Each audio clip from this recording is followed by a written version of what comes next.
একটা প্রশ্ন আসছে, এটা এটা এটা উত্তর দিয়ে শেষ করছি। একটা তো না, আমাদের অনেকগুলো। আসসালামু আলাইকুম, আহলে হাদিস কাদের বলা হয়? এটা আপনি জানেন না? এটা জানার কথাই।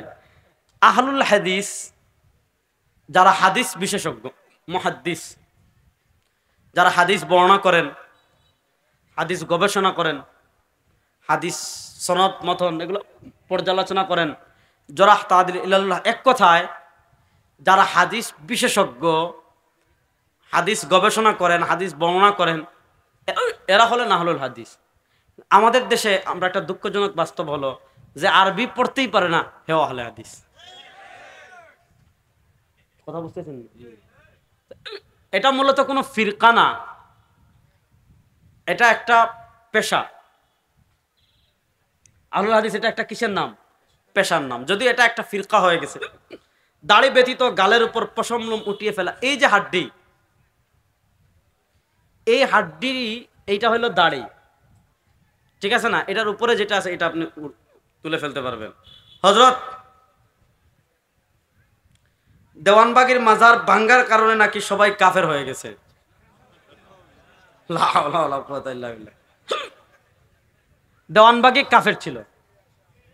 দেওয়ানবাগী কি ছিল? তার একটা, আমি যদি আগে জানতাম তাহলে দেওয়ানবাগীর লেখা বই আল্লাহ কোন পথে, না আল্লাহ কোন পথে, হ্যাঁ এরকমই দেওয়ানবাগীর লেখা বই আছে, আল্লাহ কোন পথে, আমার কাছে আছে। দেওয়ানবাগী অনেক কারণে কাফের। সে জাহান্নামকে অস্বীকার করেছে, মৃত্যুর পর পুনরায় জীবিত হওয়া, অনেক কিছুকে অনেক ইসলামের অনেক মৌলিক আকিদাকে অস্বীকার করার কারণে সে কাফের। দেওয়ানবাগের আকিদা নিয়ে পর্যালোচনা সংক্ষিপ্ত পাবেন মাওলানা মোহাম্মদ আব্দুল মালেক হাফিজাল্লাহর লেখা তাসাউফ তত্ত্ব বিশ্লেষণে। এই বইয়ে দেওয়ানবাগের আকিদাগুলো নিয়ে পর্যালোচনা আছে, এবং আমার একটা লেকচার আছে, এটা শুনবেন। আজকে যেহেতু এখন যে কাফের, আমি মাজার ভাঙ্গা নিয়ে বলেছি আগে যে এই পরিবর্তিত সময়ে, রাষ্ট্রের এই অস্থিরতা সময়ে আমরা যাতে কোনো শত্রু সুযোগ নিতে না পারে, এজন্য আমরা কোনো মাজার ভাঙচুর করব না। হ্যাঁ, যদি কখনো বাংলাদেশে ইসলাম প্রতিষ্ঠা হয়, তখন যত প্রাচীর আছে, উঁচু কবর আছে, সব ভেঙে দেওয়া হবে ইনশাআল্লাহ। এখন আমি যেটা বুঝাতে চাচ্ছি শুনেন, দেওয়ানবাগীর কবর ভাঙ্গেন এটা আমি বলি নাই, বলছি, আমি উৎসাহ দিছি।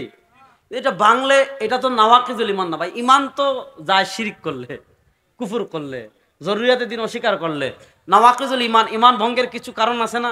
ইমান ভঙ্গের কারণের মধ্যে দেওয়ানবাগীর কবর ভাঙ্গা নাই। সুতরাং যে এই কথা বলবে যে দেওয়ানবাগীর কবর ভাঙলে কাফের হয়ে যাবে, বুঝবেন এটা হাউন আঙ্কেল, বুঝছেন? হেরে পাবনায় চিকিৎসা করা দরকার, বুঝছেন?